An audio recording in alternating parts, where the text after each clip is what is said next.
सोलापूर शहराला लाभलेले दुर्दैवी खासदार म्हणजे प्रणिती शिंदे आहेत। त्यांच्या बुद्धिमत्तेची मला कीव येते।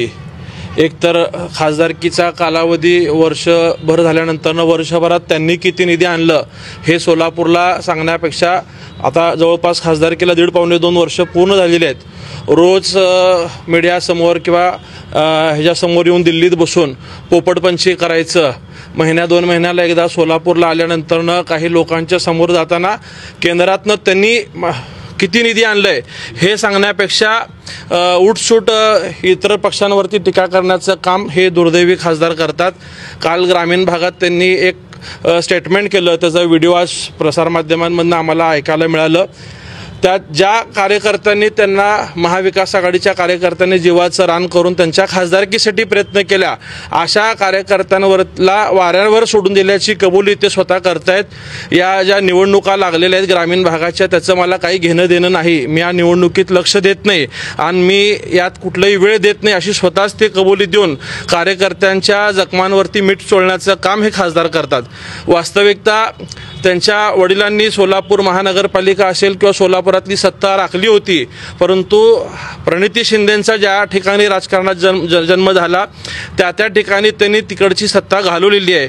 सोलापूर महानगरपालिकेतले नगरसेवक कमी करणं असेल किंवा आता खासदार झाल्यानंतरनं ग्रामीण भागातली सुद्धा हीच परिस्थिती प्रणिती शिंदे करून ठेवतात। एकेकाळी काँग्रेसचा बालेकिल्ला राहिलेला सोलापूर जिल्ह्यात 12 ठिकाणी स्वतःच्या पक्षाचे नगराध्यक्षही त्यांना उभा करता आलेले नाहीत, स्वतःच्या 6 तालुक्यातले नगराध्यक्षही त्यांना उभा करता आलेले नाहीत। उलट काही त्यांच्या मित्र पक्षाला उमेदवार मिळालेले आहेत, परंतु एकाही नगरपालिकेला नगर परिषदेला प्रणिती शिंदे स्वतःच्या पक्षाचा, जो काँग्रेस पक्ष देशातला सगळ्यात जुना पक्ष आहे, अशा पक्षाला सोलापूरचा खासदार असताना उमेदवार न मिळणं ही शोकांतिक आहे।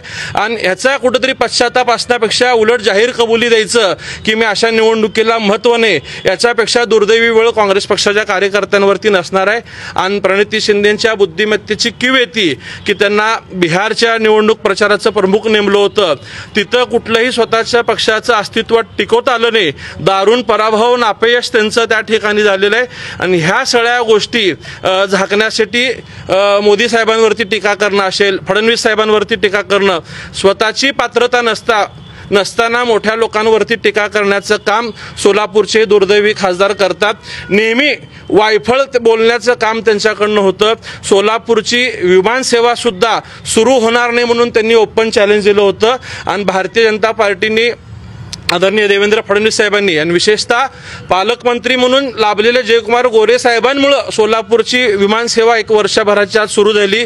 त्यावेळीही त्यांनी गोव्याच्या विमानसेवेला टीका केली। आज गोव्याची विमानसेवा हाऊसफुल होते, मुंबईवरती बोलल्या, मुंबईची विमानसेवा सुरू झाली। हा सोलापूरचा जो विकास पालकमंत्री जयकुमार गोरे साहेबांच्या माध्यमातून सुरू आहे, हे कुठेतरी त्यांच्या पोटामध्ये दुखतंय, त्यांच्या डोळ्यात हे खुपतंय, म्हणून वारंवार पालकमंत्र्यांवरती टीका करण्याचं ते काम करतात। कालच्या भाषणामध्ये ते बोलले की पालकमंत्री चॉपरने आले, प्रचाराला फिरले। मला उलट कौतुक वाटतं की पालकमंत्री एवढा वेळ सोलापूरला देतात।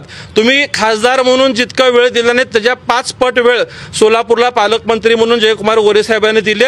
कार्यकर्त्यांच्या पाठीशी भक्कमपणे उभं राहण्याचं काम म्हणून त्यांनी फॉर्म भरायच्या दिवशी प्रत्येक ठिकाणी पोहोचण्याचं काम केलं। या उलट तुम्ही खासदार म्हणून कोणाचेही फॉर्म भरायला गेला नाहीत, कोणाच्याही पाठीशी तुम्ही भक्कमपणे राहिले नाहीत। स्वतःच्या निवडणुका आल्या की कार्यकर्त्यांचा वापर करून घ्यायचा आणि निवडणुका संपलं की कार्यकर्त्यांना वाऱ्यावर सोडायची जी तुमची वृत्ती आहे ती पुन्हा एकदा आज या ठिकाणी दिसून आलेली आहे। आणि पालकमंत्री टक्केवारी घेऊन निधीचा वाटप करतात असा आरोप तुम्ही करताना तुमच्या जिभेला हाड नाही आहे हे तुम्ही पुन्हा एकदा त्या ठिकाणी सिद्ध करून दाखवलंय। वास्तविक पाहता पालकमंत्र्यांच्या माध्यमातून सोलापूर शहरातील प्रत्येक तालुक्याला भरभरून निधी मिळालेला आहे। परवाच्या नियोजन समितीत तुम्ही बोललात की समान निधी दिला पाहिजे, त्यावेळी सुद्धा अक्कलकोटचे आमदार सचिनदादा कल्याण शेट्टी यांनी आपल्याला ओपन चॅलेंज दिलं होतं की तुमचं सरकार असताना तुम्ही विरोधी पक्षाच्या लोकांना निधी दिलेला नाहीये, त्याचा तुम्ही खंडन किंवा खुलासा करू शकलेला नाहीयेत। आणि उठसूट फक्त तुम्हाला निधी तुमच्या लेटर पॅडवरती दिलेल्या पत्राला निधी मिळत नसल्याचं दुःख तुमच्या मनामध्ये आहे आणि तो राग तुमच्यामध्ये असल्यामुळे तुम्ही असे बिनबुडाचे आरोप करता।